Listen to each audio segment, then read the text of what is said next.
מה ההבדל בין אבקת איזולייט לאבקת ווי? אנחנו מקבלים מלא שאלות בצ'אמפיון, מה ההבדל ביניהם, מה אנחנו צריכים לקחת. אני אסביר לכם היום בקצרה מה מומלץ, מה לא. הבאתי לכם שני דגמים של אותו חברה, אותו מנת הגשה ואותו טעם, כך שאתם יכולים לראות מה ההבדל בערכים. וחשוב לי שתדעו קודם כל מה ההבדל העיקרי. אבקת איזולייט זה אבקה שעוברת עוד שכבות סינון, 3 שכבות סינון לעומת 2, אבקה שהיא יותר מזוקקת, יותר נקייה, ללא לקטוז, פחות שומן, פחות קלוריות ופחות סוכרים. בואו נעבור ממש מהר על הערכים. אז כמו שאתם יכולים לראות פה, יש לנו 33 גרם למנת הגשה, אותו דבר. 121 קלוריות לעומת 132. יש לנו שומנים, 1 גרם שומנים לעומת 2.7 גרם שומנים. כמובן מדובר במנת הגשה, כן?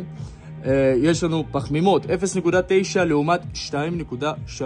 גם סוכרים 0.6 לעומת 2 גרם בווי הרגיל.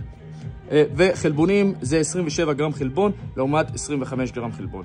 חברים, שתיהם זה אבקות חלבון מי גבינה, אוקיי? אבל פשוט מאוד, איזולייט זה עובר עוד שכבת סינון. אצלנו ניתן להשיג עכשיו בצ'אמפיון ספורט במחירים הכי טובים, בסניף או באתר שלנו.